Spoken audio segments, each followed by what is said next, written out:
ਵਾਹਿਗੁਰੂ ਜੀ ਕਾ ਖਾਲਸਾ, ਵਾਹਿਗੁਰੂ ਜੀ ਕੀ ਫਤਿਹ। ਖੋਜ ਗੁਰਬਾਣੀ ਵਿੱਚ ਆਪ ਸਭ ਦਾ ਸਵਾਗਤ ਹੈ ਜੀ। ਸਭ ਨੂੰ ਜੀ ਆਇਆਂ ਜੀ। ਆਓ ਅਸੀਂ ਸਾਰੇ ਮਿਲ ਕੇ ਪਹਿਲਾ ਸ਼ਬਦ ਦਾ ਉਚਾਰਨ ਅਤੇ ਉਸ ਤੋਂ ਉਪਰੰਤ ਉਸ ਦੀ ਵਿਚਾਰ ਕਰਾਂਗੇ ਜੀ।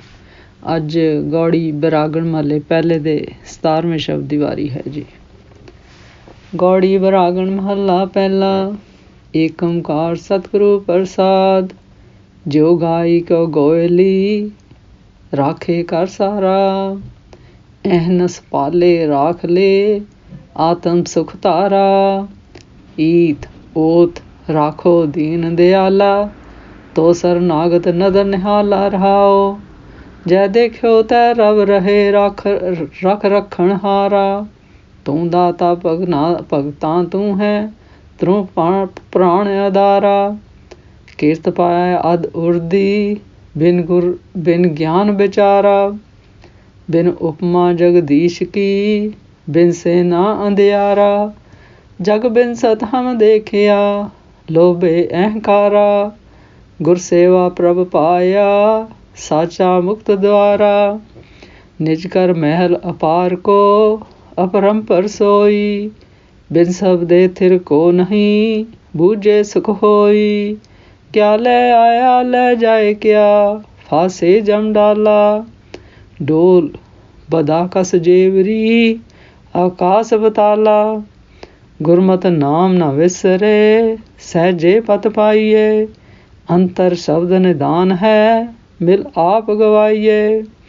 ਨਦਰ ਕਰੇ ਪ੍ਰਭ ਆਪਣੀ, ਗੁਣ ਅੰਕ ਸਮਾਵੈ।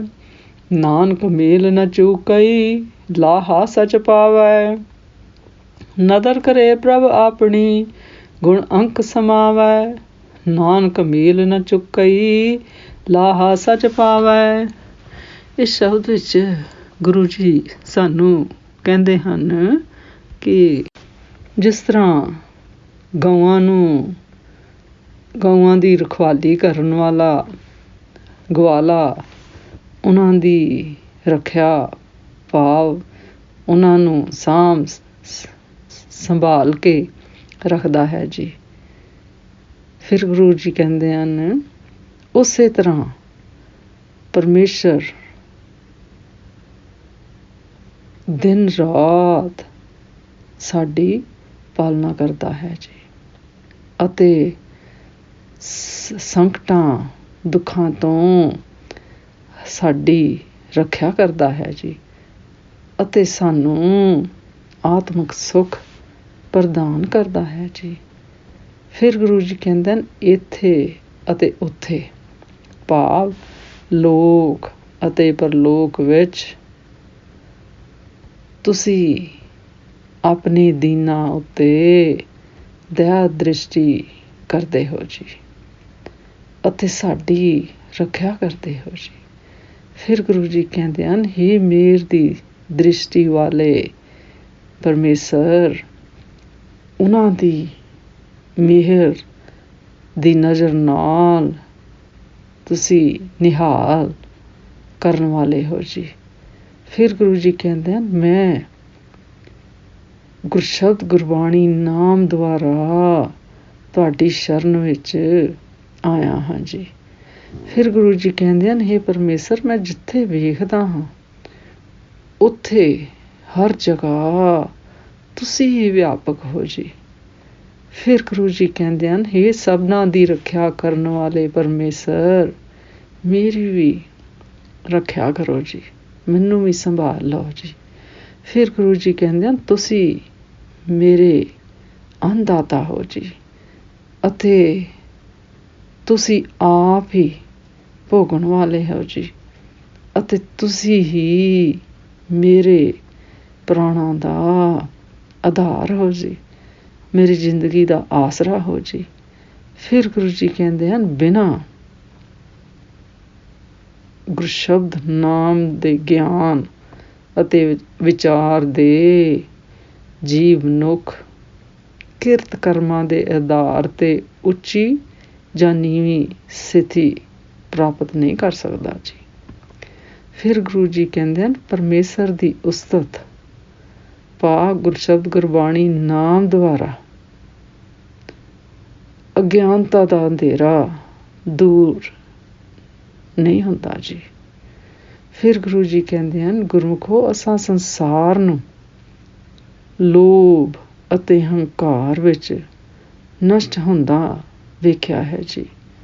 ਫਿਰ ਗੁਰੂ ਜੀ ਕਹਿੰਦੇ ਹਨ, ਗੁਰੂ ਦੇ ਗੁਰਸ਼ਬਦ ਨਾਮ ਸੇਵਾ ਦੁਆਰਾ ਪਰਮੇਸ਼ਰ ਨੂੰ ਪਾਈਦਾ ਹੈ ਜੀ, ਅਤੇ ਸੱਚ ਰੂਪ ਮੁਕਤੀ ਦਾ ਸੱਚਾ ਰਸਤਾ ਭਾਵ ਗੁਰਸ਼ਬਦ ਨਾਮ ਮਿਲ ਜਾਂਦਾ ਹੈ ਜੀ। ਫਿਰ ਗੁਰੂ ਜੀ ਕਹਿੰਦੇ ਹਨ, ਉਸ ਅਪਾਰ ਪਰਮੇਸ਼ਰ ਦਾ ਮਹਿਲ ਆਪਣੇ ਘਰ ਭਾਵ ਆਤਮ ਸਰੂਪ ਵਿੱਚ ਹੈ ਜੀ, ਸਾਡੇ ਅੰਦਰ ਹੀ ਹੈ ਜੀ। ਫਿਰ ਗੁਰੂ ਜੀ ਕਹਿੰਦੇ ਹਨ, ਗੁਰਸ਼ਬਦ ਨਾਮ ਤੋਂ ਬਿਨਾਂ ਕੋਈ ਵੀ ਸਥਿਰ ਨਹੀਂ ਹੈ ਜੀ। ਫਿਰ ਗੁਰੂ ਜੀ ਕਹਿੰਦੇ ਹਨ, ਗੁਰਸ਼ਬਦ ਨਾਮ ਨੂੰ ਵਿਚਾਰਨ ਨਾਲ ਸੁਖ ਪ੍ਰਾਪਤ ਹੁੰਦਾ ਹੈ ਜੀ, ਅਤੇ ਆਪਣੇ ਆਪ ਦੀ ਪਛਾਣ ਹੋ ਕੇ ਪਰਮੇਸ਼ਰ ਦੀ ਵੀ ਸੋਝੀ ਹੁੰਦੀ ਹੈ ਜੀ।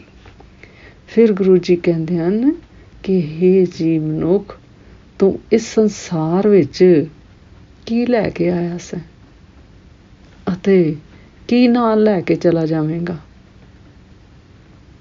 ਫਿਰ ਗੁਰੂ ਜੀ ਕਹਿੰਦੇ ਹਨ, ਅਤੇ ਫਿਰ ਤੂੰ ਜੇ ਇਹ ਸਵਾਲ ਹੈ ਕਿ ਕੀ ਲੈ ਕੇ ਆਇਆ ਸੀ ਤੇ ਕੀ ਨਾਲ ਜਾ ਸਕਦਾ ਹੈ, ਕੁਛ ਵੀ ਨਹੀਂ। ਫਿਰ ਗੁਰੂ ਜੀ ਸਵਾਲ ਪੁੱਛਦੇ ਹਨ, ਫਿਰ ਤੂੰ ਜਮਾਂ ਦੇ ਜਾਲ ਵਿੱਚ ਕਿਉਂ ਫਸਦਾ ਹੈ ਜੀ,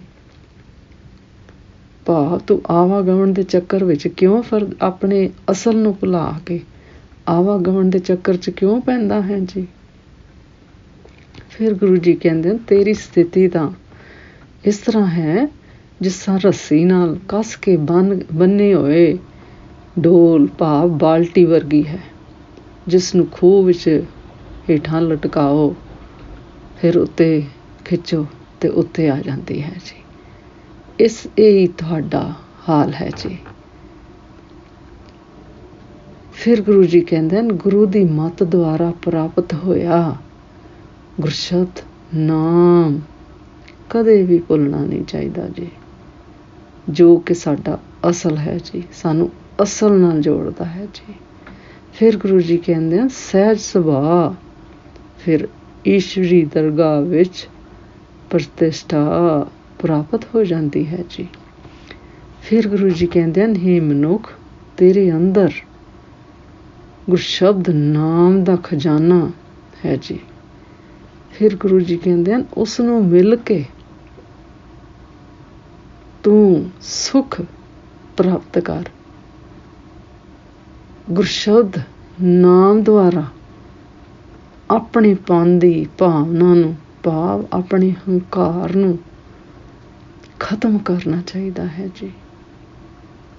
ਫਿਰ ਗੁਰੂ ਜੀ ਕਹਿੰਦੇ ਹਨ, ਜੇ ਪਰਮੇਸ਼ਰ ਆਪਣੀ ਮਿਹਰ ਕਿਰਪਾ ਕਰੇ ਤਾਂ ਗੁਰਸ਼ਬਦ ਨਾਮ ਦੇ ਗੁਣਾਂ ਦੁਆਰਾ ਉਸ ਪਰਮੇਸ਼ਰ ਦੀ ਗੋਦ ਵਿੱਚ ਸਮਾ ਜਾਈਦਾ ਹੈ ਜੀ, ਭਾਵ ਉਸ ਨਾਲ ਮੇਲ ਹੋ ਜਾਂਦਾ ਹੈ ਜੀ।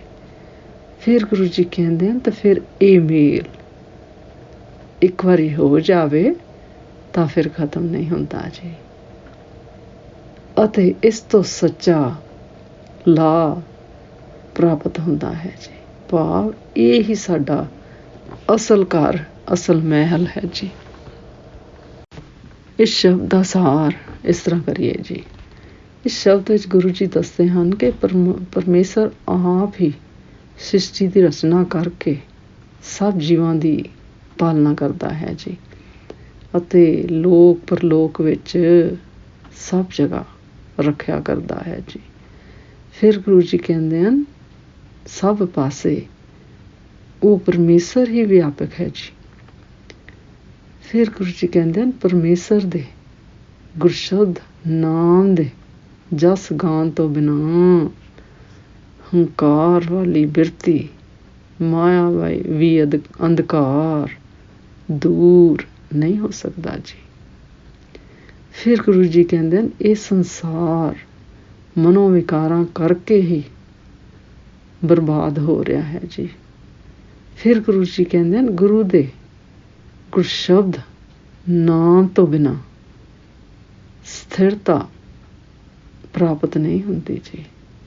ਫਿਰ ਗੁਰੂ ਜੀ ਕਹਿੰਦੇ ਹਨ ਸੱਚਾ ਗੁਰਸ਼ਬਦ ਨਾਮ ਜੀਵ ਦੇ ਅੰਦਰ ਹੀ ਵਸਦਾ ਹੈ ਜੀ, ਬਾਹਰ ਨਹੀਂ ਹੈ ਜੀ। ਫਿਰ ਗੁਰੂ ਜੀ ਕਹਿੰਦੇ ਹਨ ਪਰਮੇਸ਼ਰ ਦੀ ਮਿਹਰ ਕਿਰਪਾ ਨਾਲ ਜਦੋਂ ਨਾਮ ਵਸ ਜਾਵੇ, ਫਿਰ ਪਰਮੇਸ਼ਰ ਦੀ ਕਿਰਪਾ ਨਾਲ ਇਹ ਸੋਝੀ ਪ੍ਰਾਪਤ ਹੁੰਦੀ ਹੈ ਜੀ ਅਤੇ ਈਸ਼ਵਰੀ ਦਰਗਾਹ ਵਿੱਚ ਮਾਨ ਪ੍ਰਾਪਤ ਹੁੰਦਾ ਹੈ ਜੀ। ਅੱਜ ਦਾ ਵਿਚਾਰ ਕਰਦਿਆਂ ਮੇਰੇ ਕੋਲੋਂ ਨੇਕਾਂ ਭੁੱਲਾਂ ਹੋਈਆਂ ਹੋਣਗੀਆਂ, ਉਸ ਵਾਸਤੇ ਮੈਂ ਖਿਮਾ ਦੀ ਜਾਚਕ ਹਾਂ ਜੀ। ਵਾਹਿਗੁਰੂ ਜੀ ਕਾ ਖਾਲਸਾ, ਵਾਹਿਗੁਰੂ ਜੀ ਕੀ ਫਤਿਹ।